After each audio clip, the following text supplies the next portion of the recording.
Welcome back to part 2 of All About Sport, and we had the very enthusiastic Sharon and Rebecca from Cavan Gaels Camogie Club. Ladies, so we have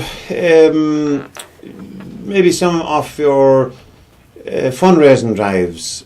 You of course have ongoing expenses. You said you have the gear sponsored from Veals, so maybe we'll go through some of your fundraising events. Well, as the Camogie team, this year, we've had our bucket collection already this year.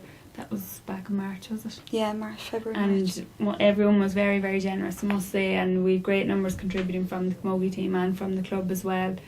And we just, all day, we just got as much out of it as we could. And we got great response from people, so that was brilliant. And then in terms of the wider club, there's a good attitude towards fundraising. I think on May the 3rd, the club is holding a 3-legged race up in Terry Coyle, and on, I think it's May the 12th, there's a big monster bingo being held as well, fundraising aspects. So was it frightening everybody in the studio when you said that, because we thought you were actually going to bring up the monster here to the studio? But, we might, you never know. Seriously, yeah, but it is a very important part. So that means that exclusively for yourselves. Because it's travelling to different parts of the county, you have ongoing costs with transport costs and food and various other administration things. So you need independent funds to keep operational. Yeah, every little bit helps. And you mentioned earlier that the county board is a good support to you. Maybe you'd outline some of the support that. Well, just when we were setting up last year, Anne Donnellan from Castletara, she was very instrumental, and she was always at the end of the phone when we needed her. There was obviously a few kind of administration hurdles with that we wouldn't have understood, and she was just a phone call away, and anything she could do to help. Indeed, in most clubs, when we go out and play them, they're like, anything you need now, give us a buzz. And it's like a big family. It is like a big family, yeah. And last year, as it was our first year, loads of clubs were very obliging in challenge games. Yeah. Just to give us that bit of game experience and try out different positions, and they're willing to play to the length of time we wanted, and come to our home ground, we'll go to theirs as well. So it was great to see. I suppose it's like a big family until the whistle goes. That's it. It's a different story on the pitch. Then you're a different family then. When completely. That is it in a nutshell, though. It's all nice and friendly. And the competitive, is it hell for leather, as they used to say about going for the ball? Like it's serious competitive stuff. So the coaching tells you to go for it. The coaches give us the skills that we need to win the ball, win the game, and protect ourselves, I think. Right. Our own competitive nature might come out. But your own fitness is important as well, because do you keep a fitness regime independently? You take advice from the coach, and would you practice at home? We have two coaches. We've a coach on Monday nights. Yeah, Stephen Ivers does kind of the fitness with us on Mondays. That's been from the start of this year. We've kind of had fitness separate to the skills, to just really focus on it for one night, and then Thursday we have our skills, and then we might have a game the weekend, and another training. So we kind of have Stephen as our fitness coach, and then Cormac as our skills/games coach. So it's kind of like a pinch of like effect. Yeah, exactly. Right. Well, we mentioned earlier that we have some photographs, so maybe when we get the nod that we'll be able to go, because that also shows we have some photographs up now. Maybe you'll talk us through some of these action shots. That's myself. That's I think was one of our games last year. All right. Could you see you're outstanding in the middle of the field? Yeah, basically. Literally. Waiting for the ball to come down. Coming somewhere. And of course that's Paul Reynolds who supports us here on Cavan TV and all. Yeah, he's brilliant. That's a few of the girls there in the middle of the tackle. Back line, I'd say, all right, defending the goal, trying to clear out the ball. I can't even see the sliotar there. And I believe that's Paul's wife as well. So in the blue helmet, Carmel. And has she the stick raised, thinking that he's on the sideline or something? Yeah. Paul, giving him away. That's a good shot there. Now that's Rebecca. Really an action shot. That's me going in for the ball. Yeah, Sharon again. Wrecked. having a wee rest. So you're really outstanding, they could safely say. Yeah. Now this is where sometimes Camogie can be very. Yeah, the ball it's just so easy for that little ball just to go into the back of the net. But It's just there. It's just gone wide. But at that point, there's a lot of action. The sticks are flying high and low and everywhere. Yeah.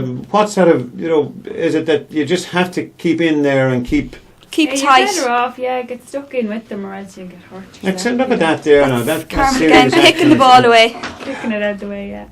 And you can actually see, like, I suppose where you could get a slap off the hurley there in the leg, but there's no fear. That's Lorna, mighty runner. And would that be where the coaching skills come in, that before you mightn't have been able to hold the slitter and to catch it, yeah. Sharon's there ready to catch the ball, and she'll take her 4 steps and away she's gone. They're great action shots, actually. And the hand-to-eye coordination, that's probably key, because it's physically small whenever... It's small and it's quick. It's just a matter of seconds to catch that ball and be gone, or else the other team is gone with it.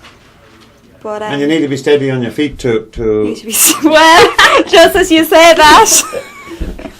Well, some people, is that the Aussie rules? Is there Aussie rules in That's Camogie? Different game, yeah. With hurling sticks, just an overhead hit. That's a classic there you go, shot. that's just getting stuck in, do or die. That's the last photograph. So obviously, there are enjoyable moments in the game. It's brilliant, yeah. I love it. When the final whistle kind of goes, you're like, oh no, jeez, why is it over? You want it. It's like, ref, another 5 more minutes, another 5 more minutes. And are you well briefed on the score? Because sometimes with it being competitive, that it's maybe difficult to keep track of the score, because if it's a close game, do you need to are you informed? Or alright, you'll hear from the sideline, saying, look at few points in or whatever, so we need to get stuck in, get the ball up to our goal or whatever. You will know, you'll be aware of what the score is. If there's a big enough gap. Right. And of course, the Gaels club is also synonymous with good support from the community or from the catchment area of the Gaels. Would you find that you get good support for the Camogie? We do. We have our regulars that come to all our games. A few people that come to every game, and then our first game this year, our first league game, was a home game. There's a few in the stand, a few along the sideline. So it's great to see. I suppose the more people know about it, the more it's promoted. The more they know to come to the games. Because it's a bit different as well. People come up and watch a Camogie game in Terry Kyle. So hopefully when the word gets out there a bit more this year, we get a bit more support. Yeah, but even nationally, a lot of the mainstream media are supporting Camogie a lot more. Yeah. And TG Cahir especially, they're very good and proactive with maybe not fair calling a minority sport, but it's still a sport that mightn't get mainstream coverage. But would you find that even Anglo-Celt or some of the other ones that would give a reasonable coverage, that encourages members to come along? Hogan Stand are very, very good. No matter what is sent into them, they put it up straight away, whether it's fixtures, results, game reports, they put it up. And I suppose that is a really... Yeah, that's kind of, people will be using that as their main point of... Then the Cavan Gaels website as well.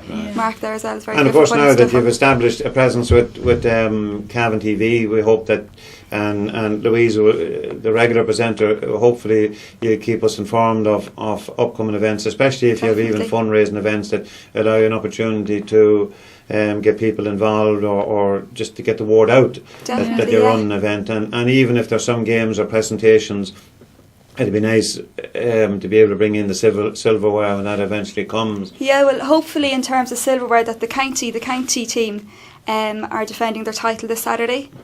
This Sunday on the 3G pitch against Monaghan, their Ulster title from last year's championship. So hopefully that'll be a piece of silverware that we can get one of the county girls to bring in. And is it an ambition well, I'll ask the question, of course, have you any ladies on the county team? Not at the minute. Right, no. But that as a new club, of course, that's another thing that you would have in mind, that is encouragement for you to develop and work towards getting on the...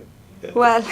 It'd be a dream to get on it, but I know, but the other clubs would have been faced, other players in other clubs would have been faced with the same thing, that people would have to see that there's a progression through the different levels and then on into the senior team. Well, I think a name of ours would be in the very near future is to establish an underage Camogie team, and then obviously the aim for them would be to develop and head towards the county Yeah, because team. that's the structure. Even when Old Morrissey was in with us, he'd put it in at national school level, and they got great results. And Cavan, I think it was on the 16 or on the 17 team were very successful, and I think they were only beaten nationally by a pint, and it was a dubious pint, I think. So if a similar structure was put in for Camogie, even at club level, that you would have people coming on and then working towards the county level. It's a structure that gives people the confidence to go ahead. Yeah, when you've something to work towards like that, if you are coming in at an underage level and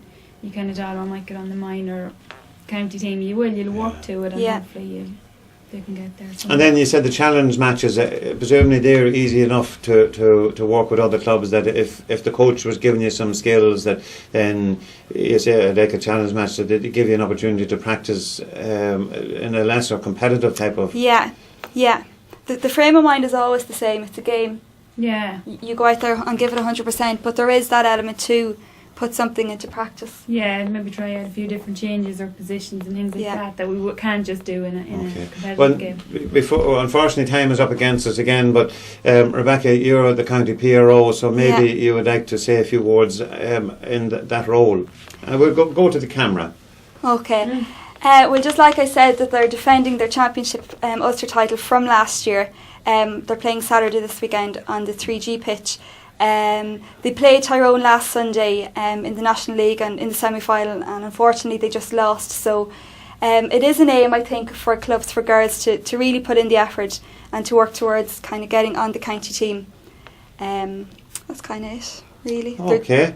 Well, thanks Rebecca and Sharon.